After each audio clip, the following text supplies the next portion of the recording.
भगवद गीता अध्याय 9 श्लोक का नंबर 1 परम पूर्ण ज्ञान। श्री भगवान वाच इदं मम तुमते पुमं प्रवक्ष्यामि अनासूयं ज्ञानं विज्ञानम् असहितं यतं ज्ञातवं मोक्षस्य अनशुभाते। भगवान ने कहा, इदम इसे, तुम लेकिन ते तुम्हारे लिए, गुणम सम्यम अतत्यगुणम प्रवक्ष्यामि कह रहा हूँ अनासूयस्य ईर्ष्या न करने वालों को, ज्ञानम ज्ञान को, विज्ञान बुद्धि ज्ञान, सहित यथा जिससे ज्ञातवा जानकर मोक्ष से मुक्त हो सको, अशुभ्रातम इस कष्टमय संसार से। भगवान श्रील प्रभुपाद की तात्पर्य। भगवान ने कहा है, हे अर्जुन, क्योंकि तुम मुझसे कभी ईर्ष्या नहीं करते हो, इसलिए मैं तुम्हें ये परम पूर्ण ज्ञान और अनुभूति बतलाऊंगा, जिससे जानकर तुम संसार के सारे कलेशों से मुक्त हो जाओगे। यहाँ भगवान कह रहे हैं अर्जुन से कि तुम मुझसे कभी ईर्ष्या नहीं करते हो, इसलिए मैं तुम्हें परम पूर्ण ज्ञान अनुभूति बतलाऊंगा और इससे तुम जानकर इस संसार क्लेश से मुक्त हो जाओगे। क्योंकि भगवान से अर्जुन कभी ईर्ष्या नहीं करते थे, उन्हें हमेशा मित्र के रूप में, सखा के रूप में और उनकी तरफ से उनसे संबोधित करते थे और भगवान को सब कुछ करते थे। पर जब वो भगवान को कब जान पाए, जब भगवान ने उनका दिव्य दर्शन दिखाया, अपना चतुर्भुज दिखाया, तो वो भगवान ने अपना दिव्य दिखाया, तो वो भगवान को जान पाए कि भगवान है। पहले तो वो मित्र के रूप में, सखा के रूप में उनको जानते थे, पर जब उन्होंने अपना दिव्य रूप दिखाया तो वो भगवान को जान पाए। और भगवान उनसे बात कह रहे हैं कि मैं तुम्हें इस पूर्ण ज्ञान को अनुभूति बताऊंगा, इसमें जिससे तुम्हारा इस संसार क्लेश से मुक्त हो जाएगा। बार बार अर्जुन को ज्ञान दे रहे। अरे ये जो नौवां ध्यान है कि भगवान अपने बारे में पूरी जानकारी बता रहे हैं। इसमें भगवान अर्जुन को सारी ज्ञान दे रहे हैं कि मैं कौन हूँ, मैं कैसा हूँ, क्या हूँ, मैं संसार के लिए क्या कर सकता हूँ, उसके बारे में उनको पूरा ज्ञान दे रहे हैं। तात्पर्य प्रभुपाद कीजिए। जो भक्त भगवान के विषय में अधिकाधिक सुनता है, त्यों वो आत्म प्रकाशित होता जाता है। श्रवण विधि श्रीमद् भागवतम से इस प्रकार अनुमोदित है। भगवान के संदेश शक्ति से पूरित होता है, जिसकी अनुभूति तभी होती है जब भक्त जन भगवान के संबंधित कथाओं को की चर्चा करते हैं। इसकी मनोधार्मिक या विद्यालिक ज्ञान से संदिग्ध से नहीं प्राप्त किया जा सकता, क्योंकि यह अद्भुत ज्ञान विज्ञान है। यहाँ पे ये बता रहे हैं भगवान बार बार कह रहे हैं, जो भक्त जो भगवान के बारे में बार बार सुनता है तो उसके दिव्य प्रकाश, मतलब हृदय में प्रकाशित होता है, भगवान को जानता है। जब भगवान का दिल से भगवान को जान पाता है, उसका आत्मा में प्रकाशित होता है कि भगवान कौन है, कैसा है, तो उससे बार बार भगवान के बारे में जानेंगे। तो इसमत भागवतम की इस प्रकार अनुभूति है। भगवान संदेश शक्ति की पूरी करते हैं कि अनुभूति तभी होती है जब भक्तजन भगवान के संबंध की कथाओं को चर्चा करता है। इसमें ये बताया गया है कि हम जब भगवान की चर्चा करते हैं, भगवान के बारे में सुनते हैं और भगवान की कथाओं को चर्चा करते हैं, तभी हम भक्तों को अनुभूति होती है। पहले हम क्लास नहीं करते थे, हम भगवान को, पहले हम देवी देवता को जानते थे ना, भगवान को नहीं जानते थे कि भगवान कृष्ण भगवान ही परम पिता है। पहले हम हर देवता की पूजा करते थे, पर जब हम भगवान के बारे में, जैसे किसके द्वारा, ये गीता के द्वारा, भागवतम के द्वारा भगवान को जान पाए। गीता का ये कि गीता का सार है और भागवतम भगवान है, पूरे साक्षात भगवान है। इसलिए भगवान को हम जान पाए कि भगवान कौन है, क्या है। इसी मनोधार्मिक या विद्यार्शिक विद्वान के सानिध्य में नहीं प्राप्त किया जा सकता, क्योंकि ये अनुभूत ज्ञान विज्ञान है। इसमें ये बताया कि इसमें ये उदाहरण दे सकते हैं कि जैसे मनोधार्मिक जो विद्यार्थी, जैसे मनोविज्ञान ये कि जैसे बताइए कि जो प्रोफेसर होते हैं कॉलेजों में, गीता का ज्ञान देते हैं, बताते हैं गीता है, ये गीता है, पर वो जो विश्वास नहीं करते भगवान के बारे में कि भगवान है, वो क्या है, भगवान के बारे में गीता का पढ़ के सुना देते हैं, गीता के बारे में बता देते भगवान ये क्या है, ये क्या है, पर जो भगवान पर विश्वास नहीं करते, तभी वो मनोवैज्ञानिक बनाया गया ना, अनुभूति ज्ञान विज्ञान, उसको कुछ ज्ञान नहीं है। ऐसे लोग जो होते हैं कि भगवान को बस खाली गीता के द्वारा पढ़ लिया, जैसे पहले हम थे, जैसे हम पहले गीता को पढ़ रहे थे, हमने गीता का पूरा ज्ञान था, किसके द्वारा हम गीता का ज्ञान हुआ, भक्तों के द्वारा, गुरु परंपरा के द्वारा। हम मतलब सचिपति प्रभु जी हैं, नित्यानंद प्रभु जी, हम क्लास में जाते हैं, गीता के पूरा ज्ञान हो गया, तो हम गीता को जान पाए। जो विद्यालय में है उसमें क्या पढ़ के बता देते, बस गीता ये है, भगवान है, बस उसके पूरा ज्ञान नहीं देते। भक्तगण परमेश्वर की सेवा में निरंतर लगे रहते हैं। भगवान उस जीव विशेष की मानसिकता और निष्ठा को अवगत करते हैं जो कृष्ण भावनिक होता है और उसे ही भक्तों की साधवी में कृष्ण विद्या के सामने कृष्ण विद्या को समझने की बुद्धि प्रदान करते हैं। भक्तगण परमेश्वर की सेवा में जो भक्त जो है जो भगवान की सेवा में लगे रहते हैं, सारी भगवान का प्रसाद बनाने के लिए, भगवान की जो सेवा मिलती है, भगवान के मंदिरों को साफ करने के लिए, भगवान की जो भक्तों को मतलब एक सेवा ये मिलती है जब हम बुक डिस्ट्रीब्यूट करते हैं, भगवान गीता का पूरा ज्ञान देते हैं, भक्त गीता बांटते हैं, जो हमें भक्तों के संग जो हमें ज्ञान मिलता है और भक्तों जो भगवान की सेवा करते हैं वही पूरा बुद्धिमान लोग हैं जो किस भावना को समझ सकते हैं। भगवान की जो कृष्ण भावनिक होता है और उसे ही भक्तों के साथ में इस विद्या को समझने की बुद्धि प्रदान करते हैं। कृष्ण की चर्चा अत्यंत शक्तिशाली है। ये स्वाभाविक कि किसी को ऐसी संगति प्राप्त हो जाए जो इस ज्ञान को आत्मसात कर सके और आत्मसात की दिशा को प्रगति का होती है। अब ये ना कृष्ण भावना होना और कोई भक्तों की चर्चा कर सकते हैं। जो कृष्ण भावना होता है वो भगवान की चर्चा कर सकते हैं। अब ये हमें जो आपस में चर्चा कर रहे हैं भगवान के बारे में जान रहे हैं, हम भक्त हैं जो हम भगवान कृष्ण भावनिक हो गए तो हम भगवान को जान पाए हैं और यही जो आत्मसात विज्ञान दिशा के अवगत करते हैं जो भगवान की ओर अग्रसर बढ़ते हैं, भगवान को जान सकते हैं, भगवान की ओर अग्रसर होते हैं जो गीता के द्वारा, भागवत के द्वारा, चैतामृत के द्वारा और गुरुओं के द्वारा हम भगवान को जान सकते हैं। कृष्ण अर्जुन को अपनी अलौकिक सेवा से उच्च स्तर तक उत्साहित करने के उद्देश्य से इस 9वें अध्याय के परम गुण बता रहे हैं। इसे उन्होंने अन्य किसी के से प्रकट नहीं किया था। ये क्या, ये ज्ञान किसको दे रहे हैं? भगवान अर्जुन को बता रहे हैं कि उनका परम शिष्य है, गुरु मित्र है, सब कुछ है और 9वें अध्याय के द्वारा उन्हें पूरा ज्ञान दे रहे हैं कि भगवान क्या ज्ञान दे रहे हैं। इसमें अर्जुन को बता रहे हैं कि सब कुछ मैं ही हूँ। जो भगवान को नहीं जानता वो इस धरती के लोक में जन्म मृत्यु के चक्कर में फंसा रहेगा। जो भगवान को जानेगा परम धाम को पहुंचेगा। भगवान जो बार बार अर्जुन को शिक्षा दे रहे हैं इस 9वें अध्याय के द्वारा कि परम मैं हूँ, मैं सूर्य का प्रकाश में हूँ, पानी का स्वाद में हूँ, आकाश में हूँ, जल में हूँ, धरती में हूँ, हर कार्य में हूँ। जो भी कुछ है जो कर रहा हूँ मेरे द्वारा ही हो रहा है। और जो भगवान को जान लेता है वो जो भगवान की सेवा में लग हो जाता है वो मेरे धाम आता है। और जो मेरे जो दे देता है कि उसमें रहता है जन्म मृत्यु के चक्कर में ही फंसा रह जाता है। हमें क्या, हमें किसको जाना है? भगवान को जाना। जो भगवान को जान लेता है वो भगवान के धाम ही पहुंच पाता है।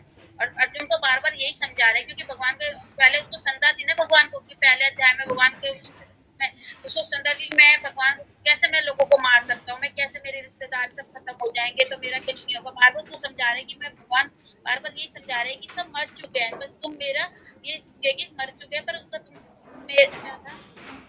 निमित्त मात्र हो। भगवान ने अर्जुन को क्या मिला? निमित्त मात्र माना करा था कि तुम एक निमित्त मात्र हो। कि एक ये उद्देश्य था कि भगवान को इस गीता का ज्ञान देने के, अर्जुन के द्वारा हमारे को पहुंचाने के लिए ज्ञान दिया था अर्जुन को कि सारे संसार में इस ज्ञान को प्रोजेक्ट कर सके कि हम संसार को सबको जान पाए कि गीता क्या है, भगवान क्या है, क्या चीज है। और भगवान ने ज्ञान और किसी को नहीं दिया था।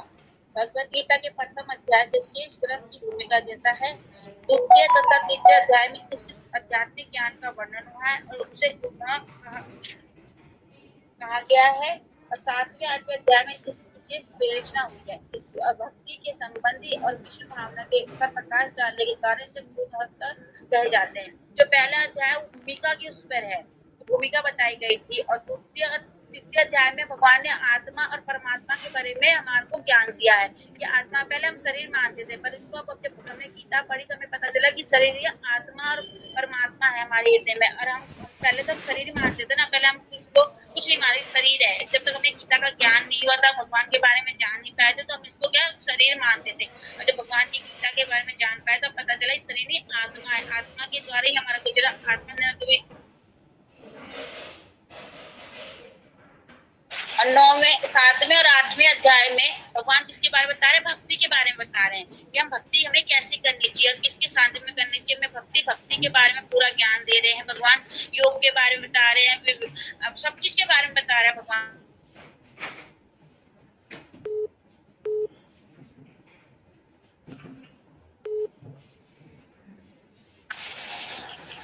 किंतु 90वें अध्याय में तो अन्य शुद्ध भक्ति की वर्णन हुआ है।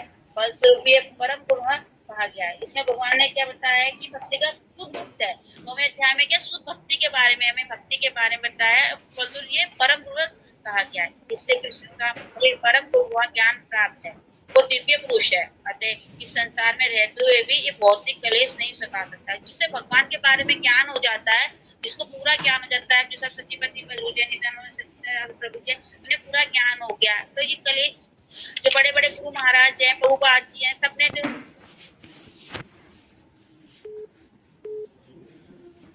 से कुछ भी नहीं सताता, उन्हें भौतिक संसार से मुक्त हो जाते हैं, संकलेश का सताते नहीं है।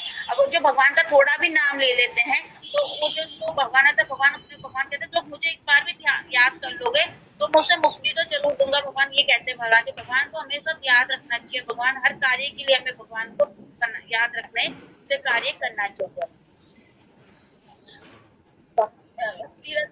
बिंदु में कहा गया है कि जिसने भगवान के प्रेमा भक्ति करने की इच्छा होती है तो वो भले ही संसार में उस अवस्था में रहता हो, ये तो उसका मुक्त मानना चाहिए। इसमें ये बताया ना कि जो इसमें ये बताया गया कि भक्ति सलाह भक्ति की प्रेमा भक्ति से इसके मन में उत्साह हो जाते हैं कि मुझे भगवान के बारे में जानना है, भगवान को जान पाते हैं।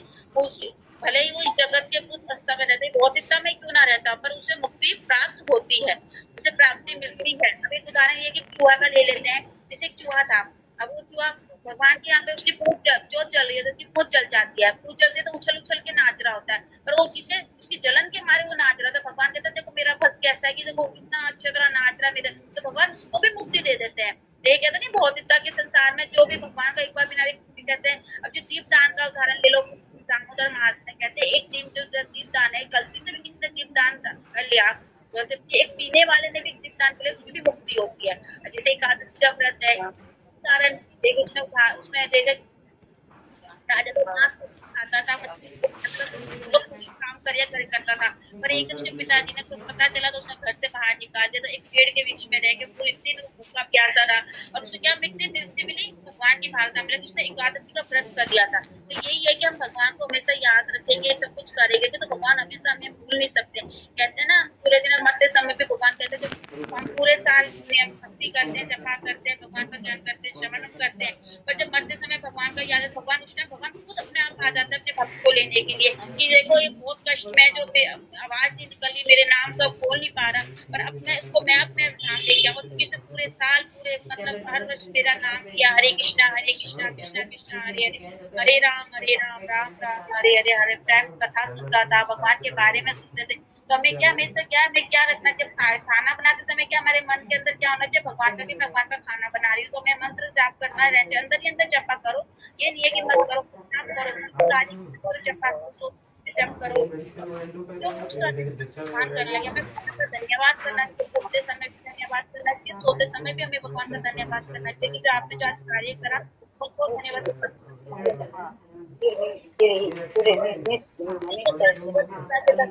में हम देख सकते हैं कि जो भी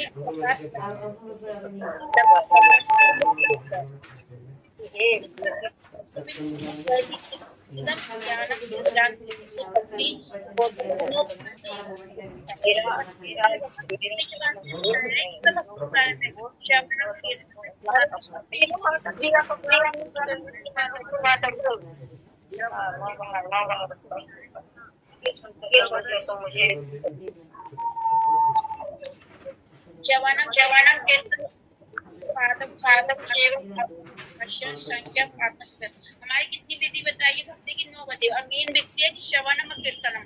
हमें क्या है हमेशा भगवान के बारे में सुनना चाहिए, भगवान की कथा को सुननी चाहिए। हमें श्रवणम हमेशा क्या है, हमें जितना से ज्यादा हम श्रवण करेंगे उतना ही हम भगवान को जान पाएंगे। हमें जितना भी श्रवण करें, जितना क्लासेस होती है, हम जो कार्य करते हैं, सब कुछ क्या भगवान के बारे में हमें सुनते रहना चाहिए। जितना हम सुनेंगे भगवान की लीलाओं के रूप के बारे में, कथाओं के बारे में, उतना ही हमारे को उतना ज्ञान होगा। और हमेशा क्या हमेशा कीर्तन करना चाहिए। हमें क्या है हर टाइम कीर्तन भगवान की ज्ञान मन में हमारे भावों पे क्या होना चाहिए, हरे कृष्णा कृष्णा कृष्णा हरे हरे, हरे राम राम राम हरे। हमें हमेशा क्या भगवान की कीर्तन करते रहना चाहिए। जितना हम कीर्तन करेंगे उतना ही हमारा मन शुद्ध होगा। भक्ति के 9 तत्व को अध्याय करने से मनुष्य आध्यात्मिक चेतना और किस भावना पर तक पहुंच जाता है। इसी प्रकार जब मनुष्य इस हृदय भौतिक कल्मश से शुद्ध हो जाता है तो ये कृष्ण विद्या को समझ सकता है। अब ये कह रहे 9 विद्या जो हमारी अर्चना जो ताशे बंधना, जो हम जो 9 विधियां हैं अपने मन में हृदय में ठान लेंगे करने के लिए, तो हमारा मन शुद्ध हो जाएगा और ये कलमश जो भौतिक कलमश है हमारा खत्म हो जाएगा और हमारा हृदय शुद्ध हो जाएगा और हमें कृष्ण विद्या के समझने और केवल ज्ञान देने की जीवित भौतिक नहीं रहेगी। हमारा क्या जीवन यह है कि भौतिक जीवन में हम नहीं रहेंगे, हम क्या है अध्यात्म की ओर अग्रसर हो जाएंगे। अभी नौ विद्या जो हम अपनाएंगे अपने आप को, तो हम इस सारे कार्य से हम शुद्ध हो जाएंगे। ऐसा कि नहीं होता, ये तो अनुभूति आत्मानुभूति का शुभारंभ हो सकता है, किंतु उस मनुष्य के शरीर के कार्यों तथा उस के आध्यात्मिक कार्य के अंतर समझ होगा और ये जानना कि ये शरीर नहीं आत्मा है। ये बताया ना, किंतु जो मनुष्य शरीर के कार्यों में, जो मनुष्य जो है अपने कार्यों में लगा रहता है, मुझे ये कार्य करना है, मुझे अपनी इंद्र तृप्ति में लगा रहता है, जो इंद्र तृप्ति में लगा रहता है वो भौतिक संसार में फंसा रह जाएगा। और जो भक्त होते हैं वो जो अपने पता है कि मुझे भगवान की सेवा करनी है, भगवान का ये कार्य करना है, भगवान की कीर्तन करना है, भगवान का स्मरण कथाएं सुननी है, भगवान की लीला के बारे में जानना है, तो उसका और वो मुक्त वो तो यही अंतर है कि भौतिकता के लोग इंद्र तृप्ति में लगे रहते हैं, जो आध्यात्मिकता क्योंकि अपने भगवान की सेवा में लगे रहते हैं और ये जान जाता है कि शरीर नहीं है, ये आत्मा है, तो भगवान उसका उद्धार ही उद्धार होगा जो अपने आप को शरीर नहीं मानेगा। जो शरीर मानते हैं भौतिक कलमश में लगे रहते हैं, भौतिक कार्यों में लगे रहते हैं, और जो भगवान मान लेते हैं ना आत्मा, वो आध्यात्मिकता की ओर अग्रसर हो जाते हैं। 7वें अध्याय में भगवान की ऐश्वर्यमय शक्ति और उनकी विभिन्न शक्ति परा अपरा तथा भौतिक जगत के वर्णन किया जा चुका है। इससे 9वें अध्याय में भगवान की महिमा का वर्णन किया जाएगा। अभी 7वें अध्याय में भगवान की ऐश्वर्य शक्ति बताई है, 6 ऐश्वर्य शक्ति बताई गई है और ये अपरा परा और भौतिक जगत का वर्णन किया गया हुआ है। इसमें क्या है, जो 7वें अध्याय में है उसमें परा अपरा के बारे में समझाया गया है और 9वें अध्याय में भगवान की महिमा का वर्णन है। इसमें भगवान की महिमा के बारे में बताया कि भगवान कौन है, कैसे है, इसके बारे में बताया गया है।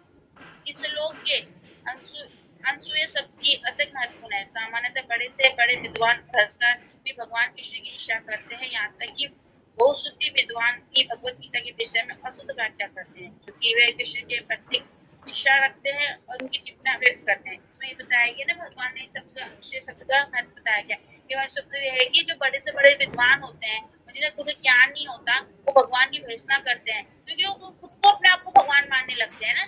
जो भगवान को जो अपने बड़े बड़े विद्वान होते हैं वो चमत्कार दिखाते हैं, जैसे चैतामृत में भगवान ने बताया, जो भक्ति विनोद ठाकुर जी ने वो जादू दिखाते थे, वो जादू दिखाते थे कि मैं सब कुछ करने वाला हूँ, फल को दिखा देते थे, लिखा के जिससे भगवान सारे जो भक्त थे उसके अंदर आकर्षित हो गए थे। इतने बड़े भक्त है कि आँच पे चलना सिखा देते हैं, इसमें चलना सिखा देते हैं। जो विद्वान तो भगवान को नहीं जानते, जो भगवान को जानते हैं वो ऐसी इच्छा नहीं रखते भगवान से, वो भगवान से प्रेम करते हैं, भगवान को जानते हैं। जो भगवान से कहते हैं कि मैं भोला भगवान हूँ, मैं ब्रह्मा जी हूँ, मैं ये हूँ। जो विद्वान होते हैं, जो बड़े बड़े विद्वान होते हैं, भगवान की भर्त्सना करते हैं, इच्छा रखते हैं भगवान से, और जो भगवान से इच्छा नहीं करेंगे तो भगवान को धाम को जाएंगे।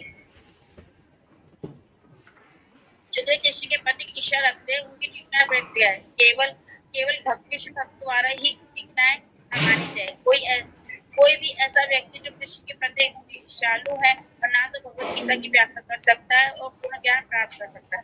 जो व्यक्ति कृष्ण को जाने बिना उसके चरित्र की आलोचना करता है वो मूर्ख है, वैसी टिकनाओं पे वो सावधान रहना चाहिए। और जो व्यक्ति ये समझ सकता है कि कृष्ण भगवान है और शुद्ध दिव्य पुरुष है, उसके लिए अध्याय लाभप्रद होगा। अब इसमें यही है ना कि